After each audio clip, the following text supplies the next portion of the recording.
Well, what's going on, FA Nation? Jon Impemba here with James Grande, bringing you the Fantasy Alarm NBA DFS live stream here for Friday's main slate. James, we had Sean on the playbook today. I did the value vault. Fantasy did the starting five. Monster night for basketball. A lot of top plays. Some interesting guys ruled out. Kevin Durant not playing tonight due to rest means we got a big boost possibly to Kyrie Irving and James Harden in a great matchup here against OKC. We're looking at this Sacramento Toronto game as one of maybe the more popular stacks of the night. Same thing with the Washington Atlanta. So we got some high totals, some great matchups to really look forward to. Yeah, the Durant news kind of came out of nowhere, but I guess we never know with Brooklyn, and they have three big guns that they can sit at any point and still be have a lot of firepower. So definitely an interesting slate. A lot of big totals, John. There are a ton of points going to be scored tonight, and I'm excited and ready to get into the playbook. Yeah, let's just jump into it right here, like we said. We mentioned Durant. Donovan Mitchell's ruled out again. So that's going to obviously have an impact as we go through some of the value plays here. But let's look at the playbook. We have Luka Doncic at the top. Going up against Utah. Just saw this matchup. It wasn't a great one for the Dallas side. No one really played particularly well. Utah, kind of ran away with that one. Dallas does have the majority of their players back now. Richardson, Powell, Dorian Finney-Smith, all those guys back from their COVID absence. I think they're still with Maxi Kleber, but not a huge impact to Luka there.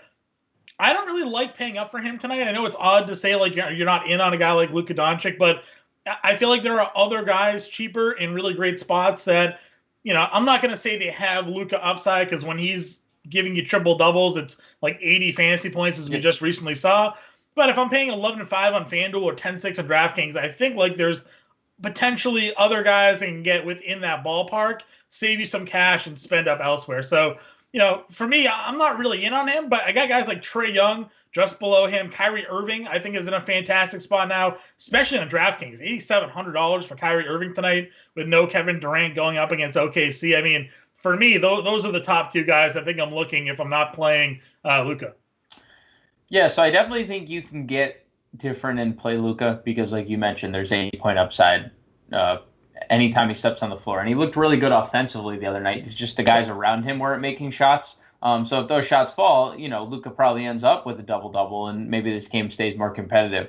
So I definitely think this is a night where if there was ever a time to get Luka under 10% ownership, this is that night, and probably one of the few nights you do get him at that ownership on this whole rest of the year. Trae Young's definitely a great price tag over on DraftKings. Kyrie Irving, definitely a great price tag across the industry.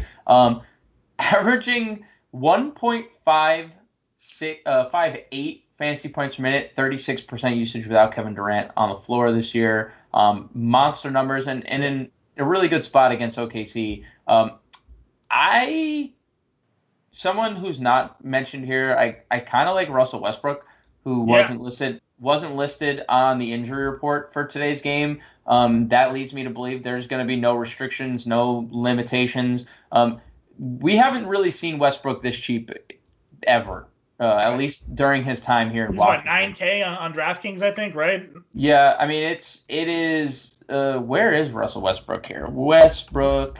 9,600 on FanDuel. 9,600 on FanDuel. I have all games like he's $9,000 on 9,000, right? You're getting him up against Atlanta, right? Super high game total. I imagine our ownership on him is pretty high, and again, you can get that as part of the Fantasy Alarm NBA DFS package. We do have draft percentage predictors there, so if you're looking for a game stack for sure, he's played well next to Beal. We've seen him have big games this season next to Bradley Beal. They're really the only two that do much. And while Westbrook has been horribly inefficient scoring, he's still doing Westbrook things. He's giving you 20 points with near triple-double production on a nightly basis here. Now you're getting Atlanta, who doesn't play a lick of D. I'm with you on that. On DraftKings, for sure, Westbrook was one of the first guys I threw in my lineup. So you mentioned, and we'll do a little tease here.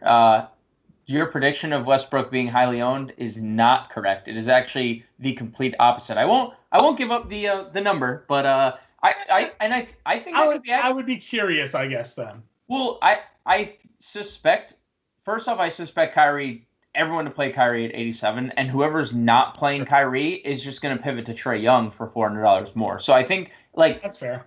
His name is just being skipped over because you have Young, who is in, I guess, the slightly better spot because Washington is playing so fast. And then Kyrie is without Durant. So, like, sure, he's wedged between two players that a lot will be going to. That will make sense. Is he the same thing on FanDuel? Just no ownership there? No ownership. Yeah, no ownership on either site. All right. Well, you know what? Then I will gladly be wrong on him being highly owned because I'll have him at least, and hopefully Me too. It won't burn me there. Middle tier here, Kyle Lowry for me. You know, you and I did the podcast last night. We love targeting this matchup, Toronto-Sacramento. There's a lot of game stacks, I think, tonight that we can go to. Any point guard against De'Aaron Fox is always a good matchup. Yeah. You know, Lowry is great for cash games. I know if you're looking at the playbook, he's got the GPP number next to him. He does have GPP upside in this matchup. But I think if you're playing cash games tonight, like, you can lock and load Kyle Lowry 35 to 40 points. I think that's right on the money for him. We're not at shooting guard, but like Fred VanVleet is someone I think has tremendous upside in this matchup as well. I know he's point guard, shooting guard eligible for DraftKings. So, like, toss him in that same consideration. I like him a lot there. Yeah, I mean, we mentioned it. Like, the price is right. Shout out Bob Barker. You know, my sister was on The Price is Right. Fun fact. With Bob Barker? No, Drew Carey. Drew Carey. I mean, hey, you know that's a pretty good B-side there because we know Bob Barker. Jacuzzi. Oh, does she still have the jacuzzi? Nah, she sold that thing real quick. I don't blame her. I mean, we've been getting Lowry like almost 8K, like 7.7, 7.8, and that's where he more, I think, fits like in cash games only. But like, he's giving us 40+ point upside, and this is the matchup of all matchups. The Kings are dead last in defensive rating this year, so I do think Lowry's viable in all formats, and the ownership, kind of alludes to that. I think we're not like, this isn't a secret that Kyle Lowry's a great play, but whether or not he's garnering a little ownership doesn't scare me away because the matchup is so good. We have a question in our subscriber chat right now, James. So he's not in the playbook, but I want to ask you about him. With George Hill ruled out, Theo Maledon played like 30 minutes the other night. Yeah. They don't play any defense here with the Nets at the guard position, Irving and Harden. If you're looking to punt, would you go in that direction? Yeah, absolutely. $3,400. What's his price on FanDuel? $3,600. $100 above min. Yeah, I would. Like you mentioned, George Hill already ruled out, and there's no defense being played here. And it's a really good pace spot for OKC too. Vegas is giving them a chance here. Only 7-point dogs. You gotta like the spot for OKC. Like, as much as we don't necessarily love the team, I think from like a fantasy perspective, it's usually like, oh, okay, we can play SGA, and then who do we play with him? Tonight there's a bunch of guys, and I think Maledon fits in that category. I am all in kind of actually on Maledon this evening, 34, 36 respectively. How do you feel about the top of shooting guard here? And obviously, I think going into tonight, we weren't really in on Harden. It was before the Durant news. But now you're getting Harden sub 10K tonight over on FanDuel, $9,800. DraftKings, he's 10-3. Bradley Beal, again, James, our draft percentages here on the Washington side of this stack, if nobody's playing them, I want to be playing them because, I mean, Bradley, did anybody just not watch Bradley Beal what he's been doing all season long, regardless of whether or not Westbrook's been next to him? So I understand why the ownership's not there because everybody's looking at Harden now thinking like 60, 70 point upside with no Durant. I still wonder a little bit. I mean, like, Kyrie and Harden are what Westbrook and Harden was last year. And when they played together, we didn't always get those humongous games out of Harden because, Westbrook required the ball in his hand. And not to say that Durant doesn't need the ball in his hand, but he's not that same type of player, right? So, I like Harden a lot tonight. 10, 9, 8, I think, DraftKings, you kind of have to play him there. But, like, if you're telling me a pivot for under 5% or under 2% to give a little sneak peek for Beal tonight, if that's real, yeah, why? Sure, yes. Against Atlanta, I'd buy that one. I mean, I'm with you on the fact that why is Bradley Beal You're not getting be him cheaper on DraftKings. Right. So right. And it's a fair point. I will say the point you made about the Westbrook Harden dynamic in Houston, we were getting Harden at, like, they were offering him at 11K. Sure. And now he's 9-8 on FanDuel. It's like, yeah, FanDuel, you have to play him. It's challenging to get away from that, but I do agree, because even on DraftKings, we get that 3-point bonus if Beal hits 8 threes tonight. I mean, man, you're right. Like, he can match Harden at lower ownership or even surpass Harden. So I'm with you. But on FanDuel, I think you take the savings and you just play Harden and move on. Yeah, I think that's fair. You play two of them. There's enough value that we'll touch upon here in a second that you can go ahead and get there. Mentioned Fred VanVleet already. I think it's a great spot. $7,500, man, over on DraftKings. Yeah, like that just feels like a miss. I'm going to be buying a lot of that there tonight. Jordan Clarkson, again, no Donovan Mitchell, almost a 30% usage rate this year with Mitchell off the floor. Clarkson didn't even start the game the other day, still played 32 minutes and gave you 30 actual. I mean, we've been riding him all season long. $6,400 is at least like a fair price point. $5,800 maybe doesn't seem like that much less, but it really is significant when you're building lineups to have that sort of salary saving on FanDuel, especially. Just a lock and load play again. Yeah, he had 5x at this salary, and he was 500 cheaper. He had 5x at halftime last time they took the court without Mitchell. So you have to lock and load Clarkson. I think it's all formats, and we mentioned it last time in the podcast. He's not generally someone we think of when we talk about cash games, but in this instance, he's coming off the bench by himself, and he is taking up all the usage rate possibly, and he's contributing on the glass too, right, which I think is an underrated part of this Jordan Clarkson kind of fantasy breakout this year. So yeah, I think you lock and load Jordan Clarkson in cash and in tournaments, especially on FanDuel, and you move on. Am I being too repetitive by just bringing up every Raptors player? Siakam is a small forward on FanDuel. On DraftKings, they have Siakam listed as a power forward center, but still 77 and 7,300. We know Sacramento doesn't really defend well at this position or defend well just at all. Anywhere. And Pascal went for 50 fantasy points against them last time out. Again, maybe redundancy, just saying play this game. There's great matchups on both sides. I don't think it's redundant. I think you're just hammering home a great point, John. That's all. And you should, because everyone should hop on board here with Toronto. And if OG doesn't play, Norman Powell is firmly an option, who's shooting guard, small forward, and has been the last year's version, scoring 20. He's been unbelievable. Yeah, he's been fantastic. He's you look at the way he and Clarkson have played when given big opportunity this year off the bench for their price. It's been fantastic. Deandre Hunter, for me, again, I know the price is finally up there a little bit, $6,600 on FanDuel, $6,300 over on DraftKings, but he's still consistently killing that price point. 6,600 is a little bit more on par. 63, again, we've seen him go over 30, 33 fantasy points a bunch, and a really great matchup for him here against Washington. And then the cover of my value vault today is Harrison Barnes. And, some people are like, well, he's 6K. Is he really a great value? Well, again, in this matchup particularly, I think $6,000 is a great value for him. The way he's been playing, you look at these last two games for him especially, really coming through with some big-time performances, 37 and 44 fantasy points against Orlando and the Knicks. The Knicks are the slowest-paced team in the NBA. And now he's going up against a Toronto team that doesn't defend this position well, that he went for 40 DraftKings points against in their earlier meeting this season. I mean, I'm big on Harry B. We talked about it on the podcast last night. And, again, just sort of continuing to hammer that I love the game stack here tonight, which, maybe it goes lower owned because we're looking at Atlanta-Washington as an appealing matchup for most. Yeah, and if you follow along Sean's Twitter timeline, every single night Toronto's on a slate is talking about opposing small forwards and power forwards, and that's what we have with Harry B here. So, I'm with you completely. He's been in both my DraftKings and FanDuel's lineups all day long, and we're going to get him at low ownership. And if he gives us 40 at this price tag, I mean, that's a win at sub 10% ownership. So, yeah, give me Harry B in this great matchup and just continue to ride Sacramento-Toronto game stacks to all the money tonight. Yeah, someone that's not yet in the playbook, but I have a feeling will be added in John, shortly. we have breaking news, by the way. Ooh, what we got?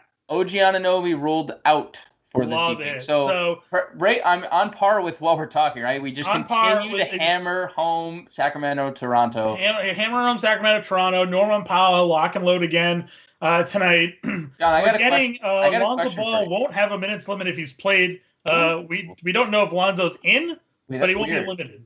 Is that like fishy? I mean, that sounds like he's going to play, because why would he not have a minutes limit? Well, I feel like they're holding him out for trade purposes. Maybe that could be a reason. So if they decide to activate him, it's not due to injury. It could be there.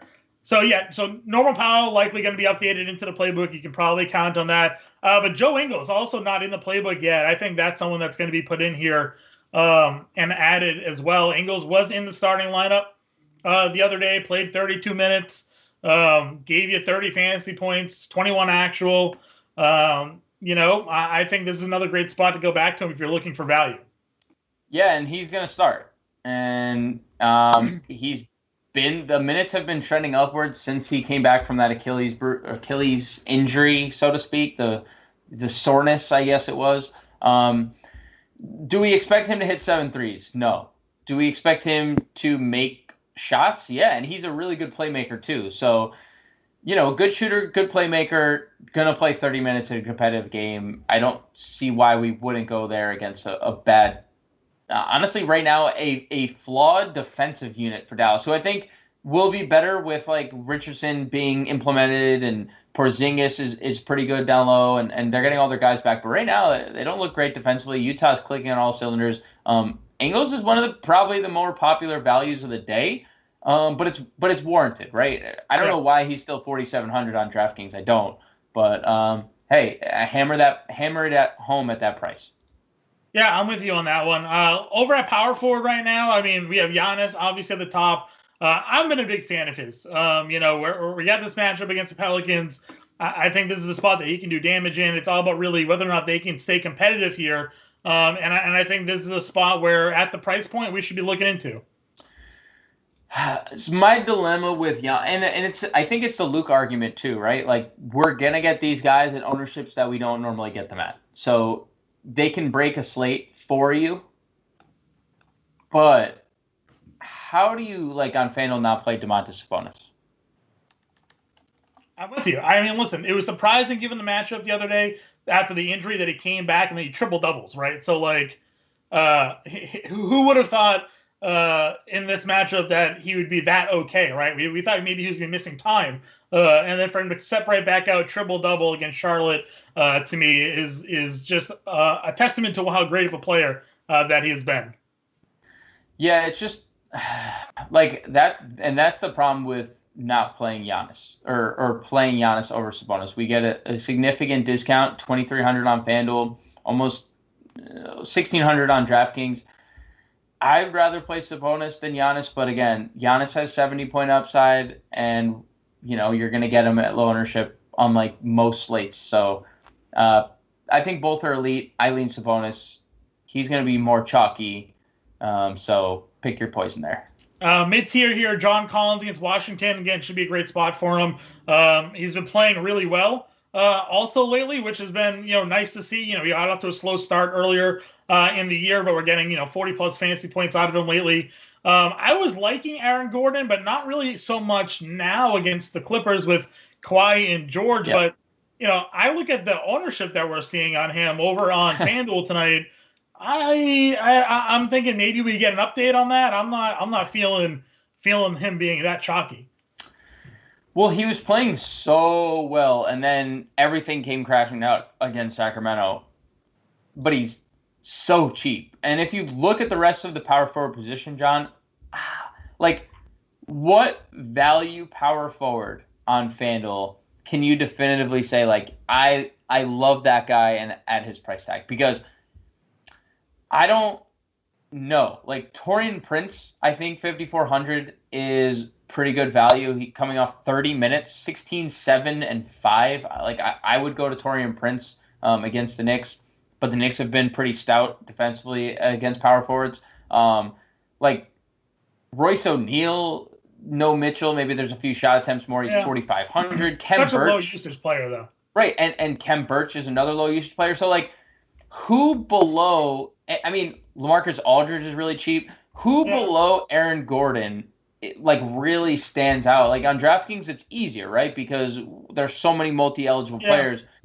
FanDuel, there's not a lot of options. So I think it's – I would maybe give a look at Jeff Green tonight. No Kevin Durant, $4,400 on FanDuel. Yeah, I don't hate that. And we know he's been in the rotation, right? Yeah, I mean, he had started at times this year. Right. And you're looking, I'm looking at his FanDuel right now, 30 minutes in back-to-back games. I know one of them was, or maybe they were both overtime, but consistently in the rotation, 30, 22, 20, 22, 23 fantasy points on FanDuel. Right. So knowing no KD tonight, he probably gets more involved, at least on the floor, and maybe a couple shots go his way. Consistent play. So Jeff Green was kind of my punt power forward tonight that I think we would be able to take a look at there. Yeah, I'm not against Jeff Green either. I think he's probably like him even more than Kem Birch, who I've kind of been looking at all day. Kem Birch has been really good off the bench, but again, I think it is unsettling for people to play Jeff Green in the year 2021 when we were playing Jeff Green in 2011. We were playing Jeff Green last season. He was giving us 40 fantasy points as the center for the Rockets. For the Rockets, yeah. We were there. Let's go to center here. Wrap this up. We are, closing out of time. We got everything for you all leading into roster lock per usual. Center is again really loaded spot here. Jokic against San Antonio. If you're spending up, it's a great spot. Spurs allowing the 5th most fantasy points to centers. Joel Embiid against Minnesota. The real question is whether or not Minnesota will even come close to hanging in this one, but we've been smashing centers against Minnesota all season long. Drummond against the Knicks. Look at the box scores for what he's done against the Knicks this season, and he's $8,600 over on DraftKings tonight, which is just feels like a free square. And then that's all leading up into Rudy Gobert, who in this matchup the other night gave us a 20-20 game. So, center is absolutely stacked tonight. Even value, Al Horford now with no Kevin Durant. He went for 50 FanDuel the other night in his return game. And then Cody Zeller moved into the starting lineup, gave you a double-double. So, where are you going at center? I know I just ran the gauntlet here of everybody, but, where's your favorite? I like Miles Turner again. He's not even listed. So what are you feeling about the center spot tonight? So I love Jokic on DraftKings tonight. I think this is a bounce back spot. He's let us down 2 slates in a row. And the Spurs are just bad. It's a pace up spot. LaMarcus Aldridge is a shell of his. He's probably a shell of his shell right at this point. He's just not very good. So I love Jokic. I think he's going to fly under the radar. I love Drummond. I don't love the minutes, but I do love Drummond. I don't like that Jared Allen has come over and played 30 minutes a game, and I get Cleveland's probably going to look to trade Drummond, and that's why they're just, kind of easing the transition, getting Jared Allen up to speed. But it's really hard not to go to Rudy Gobert, especially on DraftKings at 7,500. You said 2020. He was 1 point away from 30-20. Yeah. And his price decreased. Yeah, so we talked a lot about that on the podcast last night also. It's just too good of a spot for Gobert, who, again, and it's another thing we did, if anyone did miss the podcast, he's taking more shots. We know the peripherals are going to be there for Gobert, aka the blocks and the rebounds. But when he's shooting the basketball double-digit times and even 20 times as last time, it's hard to pass up on. And even 8,700 on FanDuel, where we get that extra block bonus too, I still love Gobert over there. So I'm going to play a lot of Gobert. I'm also going to play a lot of Al Horford, and I'm going to play Jokic. That's probably the trio of centers I'm playing. I'm not really straying away. I know Zeller's cheap and whatnot, but I'm finding value elsewhere. I'm not going to, especially on FanDuel, I'm not going to waste 60 or 50 by playing Cody Zeller to give me 20. I'm going to likely have Gobert give me possibly give me 50, and I'm likely going to have Jokic give me 60, and that's kind of where I'm going at center tonight. Jokic at the top, Gobert in the mid tier, and then Al Horford 5,500 too cheap over on. Al Horford is too cheap. I may throw a dart throw over on Drummond tonight again. I know he's only playing 28 minutes, and that's I think it's been a little bit of a problem, but I'm also looking at these games, and there hasn't been. The other day it was like a 20-point win for them. Did that really have any impact with it? And even in that game, still 59 fantasy points in 28 minutes against Detroit. He had 4 fouls against the Lakers. Only played 28 minutes. Did that have anything to do with it? Boston was a 40-point blowout. 2 games against the Knicks. He's averaging in 2 games against the Knicks 25 points, 20 rebounds, 2.5 steals, 4 blocks. 67 DraftKings points is his average in 2 games against the Knicks this year. I mean, and that's been a trend. Like, centers against the Knicks have been doing things this year. Yeah, they have. Getting Drummond at his price tag is very appealing to me, but that's just my opinion. I think if you're making 20 lineups, Drummond being in 1 or 2, definitely 1, maybe 2 makes a lot of sense. So yeah, I mean, I think you're probably even selling that a little short. I think if you have 20 lineups, like, I would probably play him in 4 if we're especially, less than 10% ownership on DraftKings. He's only $8,600. So if he gives you 50, like, there's still a ceiling. It's still kind of, enough to win you a tournament. So I do have a question for you, John. Yeah. Because I think this injury news in Toronto is interesting with OG. And it's FanDuel specific, right? If you can only play 2, you can only play 2, all right? I'm going to give you 3 guys, and you can only Clarkson play and 2. Powell. And so those were going to be 2, and I was going to throw the third as James Harden. That was going to be my third. That was going to be the third name. Yeah. Because I'm with you, but I wonder how much ownership that pulls away from James Harden at sub. Yeah, the thing, right, on FanDuel for sure. The thing is, like, you have to look about what their possible return is compared to price tag, and what other guys at that price point on this slate can give you 40. Not many. So I'm going to take those 2 guys and hope I get my 60 from Westbrook tonight, or something like that instead of Harden. So, and likewise for Beal. I mean, you're missing out on Beal and Harden tonight if you're going to go double mid-tier with shooting guard. But I think those are 2 just hard plays to ignore, given what their upside can be compared to other players at that price point. Fair. And obviously we were on the same page because you knew I knew exactly who you were asking about before you asked. Exactly who I was talking about. Because they are so underpriced on FanDuel, it's ridiculous. And obviously you can play them on DraftKings too, but you can play all 3 of those guys on DraftKings. That's why it was. They're 61 and 64 on DraftKings, so like they're a little bit more expensive, obviously. But I mean, on FanDuel, you're looking at it, and Powell's 62 and Clarkson's 58. So like you're getting, you're getting a value there. So it just works. All right. Cool. Yeah. Any final thoughts even before we wrap this one up? No, shout out to Michael Porter. We didn't mention his name, but always got to give our boy some love. Our boy Michael Porter for sure. All the content is out. We'll be updating the playbook for sure, adding in some guys there. Roster lock coming up. We'll be answering all your questions, giving you all the latest injury news. Still waiting on some of the ones that come out here. And for that, we'll catch you guys later.